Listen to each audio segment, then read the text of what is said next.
Super Tuesday results are coming in. Voters in 14 states, along with American Samoa, went to the polls on March 3rd to allocate over 1,300 delegates, one-third of all pledged delegates in the Democratic primary. Voters faced long lines and waited for hours to vote in both Texas and California, tantamount to voter suppression. Not all the results in, but as of 8 a.m. on Wednesday, March 4th, former Vice President Joe Biden picked up 399 delegates, winning 9 states, including Virginia, North Carolina, former candidate Amy Klobuchar's state of Minnesota, and Texas, where he was boosted by an endorsement by former presidential candidate Beto O'Rourke. Biden's campaign was boosted after a decisive win in South Carolina and endorsements from former rivals Pete Buttigieg and Amy Klobuchar. We won Minnesota because of Amy Klobuchar. And we're doing well in Texas because of Beto O'Rourke. As projected, Senator Bernie Sanders won the state of California, the largest delegate count of the night, along with Utah, Colorado, and his home state of Vermont, adding 322 delegates to his total. And when we began this race for the presidency, everybody said it couldn't be done. But tonight, I tell you with absolute confidence, we are going to win the Democratic nomination.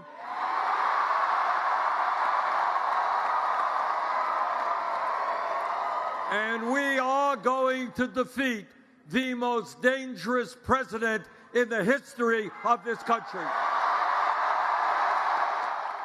536 delegates are still to be awarded. Senator Elizabeth Warren placed third in Massachusetts, failing to win her home state, and winning only 42 delegates for a total of 50. My name is Elizabeth Warren, and I'm the woman who's going to beat Donald Trump.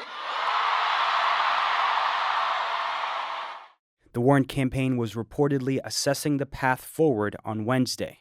Former New York Mayor Mike Bloomberg announced he's dropping out of the race after spending over $500 million on his campaign, but failing to win a single state.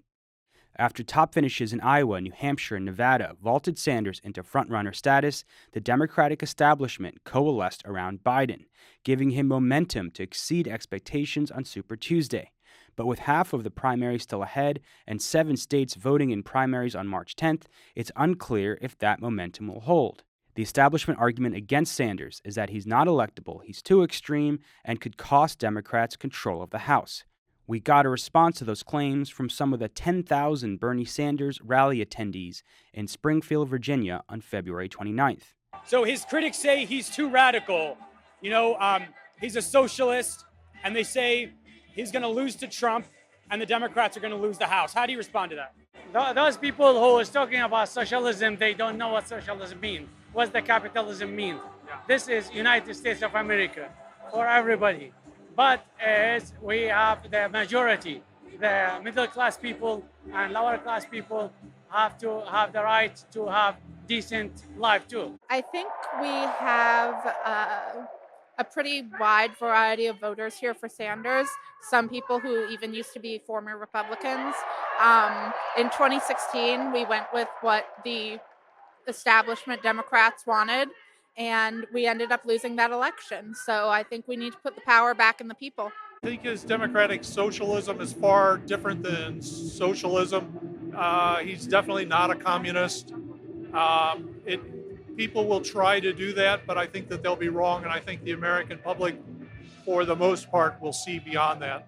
I think that my biggest counterpoint to that is the only Democrats who have to worry about losing if Bernie is at the top of the ticket is if they themselves are not trying to align themselves with Bernie's vision. If you're for the Green New Deal, if you're for Medicare for All, if you're for the people are going to come and support you. But if you're the kind of politician who's like, well, the people voted me in, but I'm not really going to do all the issues. I'm going to take care of the issues that actually matter to them. Then yeah, the people aren't going to show up for you. But if you have a commitment to people, if you have a commitment to the issues of justice, of love, of trying to create an actual equitable world, the people are going to come for you hands down. Richard Ojeda in West Virginia was this close, very, very close to winning the congressional seat that he was running for, and he ran on progressive ideas. He just didn't. He didn't run as a Democrat. He ran as a populist, right? And I think if you focus on ideas like that, if you just focus on the policy proposals, if you focus on anti-establishment, then you can run a campaign, down ballot, down ticket, or otherwise, in which you can actually motivate people to go out to vote. Bernie's critics say he's too far left. He's a socialist. He has expressed sympathies with Castro in Cuba. And because of those reasons, he's going to lose to Trump in the general election. And they're going to lose states like purple states like Virginia. Like, he can't win these states. That is the top argument against him right now. How do you respond to that?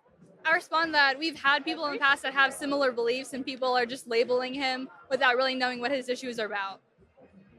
My favorite president is FDR, and Bernie says he's the new FDR, and it's worked before and it can work again. So don't count it out this time. In the past, he's praised people like Fidel Castro, and because of that, he's going to lose to Trump.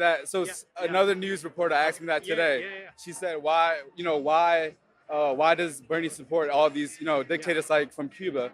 And you should have looked at the reaction from the crowd, because everyone started laughing, right? And she was like, why is everyone laughing? Because it's so outrageous that you are saying that this righteous man and this man who's rational on all points of his record, the way he's been consistent on all of his policies, that he would support such thing like authoritative dictator. He had the same position, as he said, right? As he said in the South Carolina debate, he had the same position as Obama in terms of saying that, like, the education program in Cuba brought, increased literacy rate there. If somebody at this point in time knows that they're going to vote for Trump, they've already made up their mind, and facts won't change their mind. That's the America we're sadly living in today. Honestly, Bernie Sanders has done a lot to explain how he definitely is praising the literacy programs that were enacted in Cuba that helped literacy. That's something that we should definitely strive for, better education. And if somebody can't get on board with that idea, and the idea that he wasn't praising a dictatorship, but rather the positive aspects of a influx of money and effort into an education system, well then, I don't like that. It's sad. Senator Warren also supports Medicare for all, and she and her supporters say she's better positioned to actually make it happen, to actually implement that plan. Why not support Senator Warren? So I actually do really like Senator Warren, and I think if Bernie weren't in the race, I'd be supporting her. But there's a level of just raw passion and a longer history of wanting to do the right thing. I also like his his stance on issues in the Middle East, like in Yemen and Palestine. He is probably the first candidate ever on stage to take such a strong stance in defense of Palestinian rights, call Netanyahu a racist at the debate. How did that make you feel? What was your response? Amazing. It was so amazing, especially because he is Jewish, and a lot of people would not expect that from somebody who is Jewish. Yeah. And it's I feel like he got a lot of Muslim support after doing that. It was very nice. And you mentioned Yemen. Why is that important to you? Can you talk about what's happening there? There's actually been a civil war going on there. I have a lot of family that lives there. Like, my whole dad's side lives there. And, the people there, they live off $1 a day. And they're starving. Half the population is supposed to die by the end of this year of starvation, something that's so preventable. And he took a stand against it. And he was we need to talk about what's going on in Yemen. And that, he had my heart from there. Yeah, and it's funny because a lot of people say, Bernie hasn't gotten anything done. But that was a bipartisan resolution they passed with the Republican senator. And people have called what's happening in Yemen a genocide. And it's backed by Saudi Arabia. It is. It's definitely a genocide. And the people are suffering daily because of it. And I appreciate his stance on it and saying that it needs to be dealt with, because it's really important. For The Real News, this is Jaisal Noor.